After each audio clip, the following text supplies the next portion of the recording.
jamhuuriyadda islaamiga ah ee ku taal docda galbeed ee qaaradda Aasiya, dhinaca galbeed xadka kale leh Turkiga iyo Ciraaq, waqooyi galbeed xuduudda kale leh Azerbaijan iyo Armenia, ee waqooyi ka kulaasha badda Caspian-ka iyo Turkmenistan. Iiraan waa dalka afraad ee baaxaduleed ahaan ugu weyn Aasiya, tirada dadkiisa oo haatan madaxa la gashay 85 milyan oo qofna waxay ka dhigaysaa dalka 17aad ee dunideenna ugu dadka badan. caasimadda iyo magaalada dalka ugu weynina waa Tehraan. kuna soo dhawow 8 xaqiiqo ee aynu beershiyadii hore Iiraanta maanta kaaga warinayno. 1. Iiraaniyaanku Carab ma aha, kumana hadlaan luuqadda Carabiga.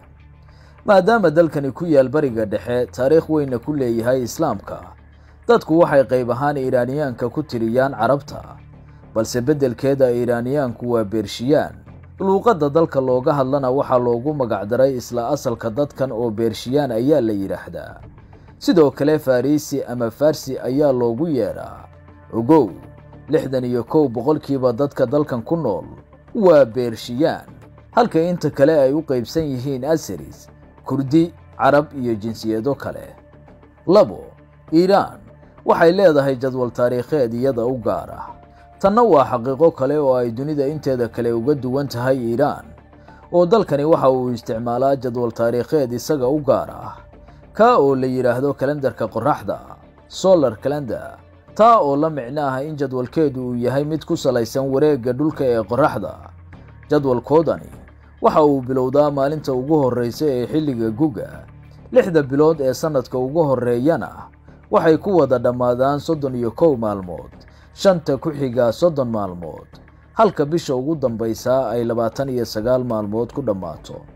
3. Beershiya mase Iiraan. dalkan Beershiya ayaa magac ahaan la oran jiray wixii ka horreeyay sanadkii 1935 oo uu waaga bedelay boqorkii la oran jiray Reza Shah, kaasoo dalkan u bixiyay Iiraan, magacaas oo micnihiisa lagu sheegay dhulka Aryaniska. 4. xilli hore ayaa khamrada laga mamnuucay waddankan, welise waa laga cabaa. oo ku dhowaad 40 sano ayay sharci darro ka tahay dalkan khamradu. ha yeeshee weli in badan oo Iiraaniyaanka ka mida waxay cabaan wax loogu yeero Persian vodka, cabitaankaas oo 50% khamro ah. laf ahaanteedu sharci ma aha, ha yeeshee qarsoodi ayay ku cabaan kuwa jecel. 5. si la mid ah Soomaalida, Iiraaniyaanku shaaha ayay jecel yihiin. dhaqan ahaan kan aynu Soomaali ahaan isugu dhownahay Beershiyaanku waa shaaha, oo ay cabaan caynka madow ee aan caanaha lahayn. waxa ugu horeeya ee ay isu imaanshahooda cabaan Iiraaniyaanku waa shaaha, inta badanna waxay cabaan cuntada kadib.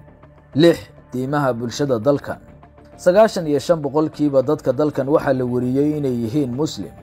8% ka mid ah ayaa Sunni ah, halka inta kale ay Shiico yihiin.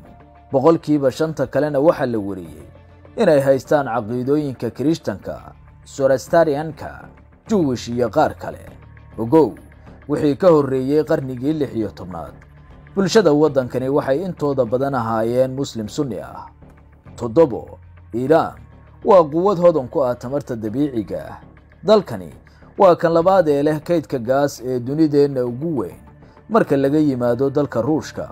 waxaa sidoo kale Iiraan ku jirta kaalinta 3aad ee wax soo saarka gaaska dabiiciga ah ee dunideenna. dalkani waxa uu sidoo kale sanadihii dhowaa horumariyay ilo tamareedyo la cusboonaysiin karo goortii loo baahdo, kuwa oo ay doonayso inay mustaqbalka baahiyaheeda ku daboosho. mid kale oo sheegis mudan ayaa ah in dalkani 2011 daahfuray quwadda labaad ee nukliyeerka bariga dhexe. 8. Iiraaniyaanku waxay yiraahdaan ereyo aysan macne ahaan ula jeedin sida loogu talogalay. waa maangal inaadan fahmin ciwaanka aynu ku siinay. haddaan se qeexno, Iiraaniyaanku marka ay la sheekaysanayaan saaxiibadood iyo qoysaskooda waxay yiraahdaan jimlo u dhiganta tan af Ingiriisiga lagu yiraahdo I will sacrifice myself for you, taasoo micnaheedu afkeenna ku yahay naftayda ayaan kuu huri doonaa. sidaas ulama jeedaan oo kaliya waxay uga gol leeyihiin inay wada sheekaysiga ku soo gabagabeeyaan si ilbaxnimo leh oo qofku uusan dareemin in warka loo soo gabagabeeyay.